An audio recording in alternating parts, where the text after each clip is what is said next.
Happy Friday. I'm driving, so if I lose service, don't mind me. I'll be back. So I wanted to inquire a question that has been in my mind for a while lately. And as I observe people's emotions and behaviors, it can always be really interesting to help my own self-inquiry and my own self-understanding. And something that has been kind of on the surface for me, and I think collectively for a while, is anger and our relationship with anger. So my question for you today is, how is your relationship with anger? Do you allow it to rise? Do you demonize it when it rises? Is it something that you think is bad?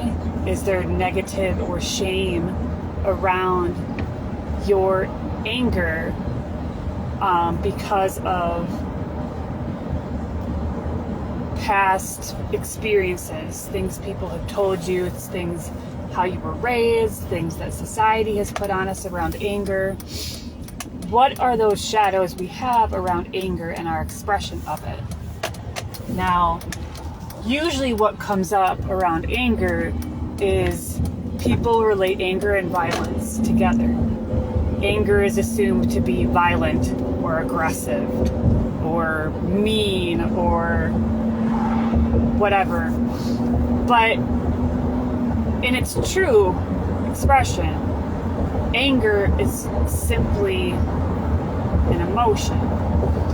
Now, how we react and respond in anger is where issues can arise. That is where our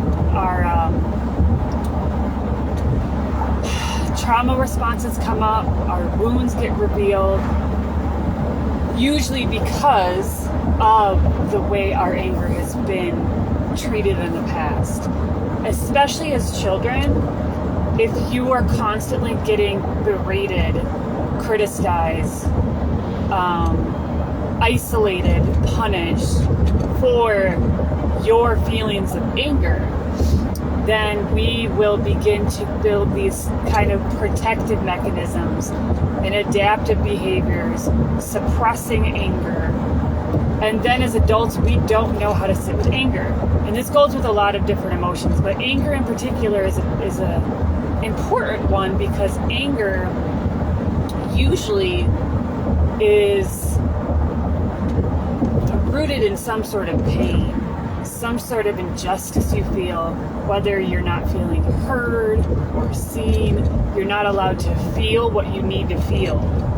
And again, much of this stems into childhood, and we come from these generations of making emotions bad, creating negative thoughts, feelings, connotations around emotion, a particular emotion, and then the guilt, shame, resentment, all of that comes from not being able to sit and feel that emotion.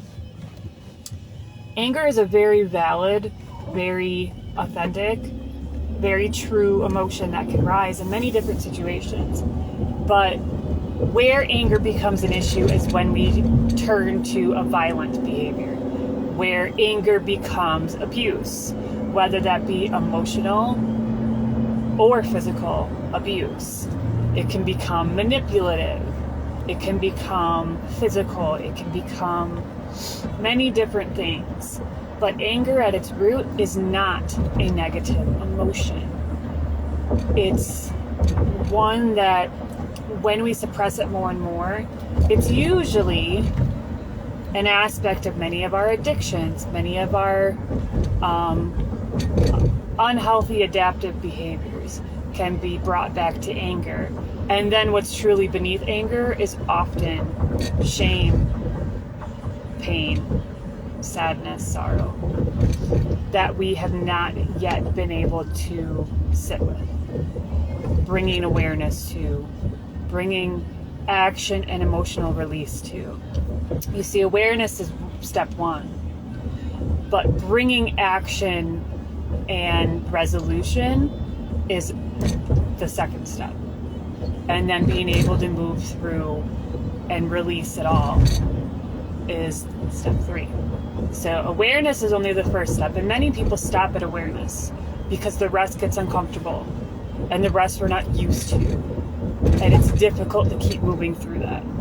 So where are you at when it comes to anger?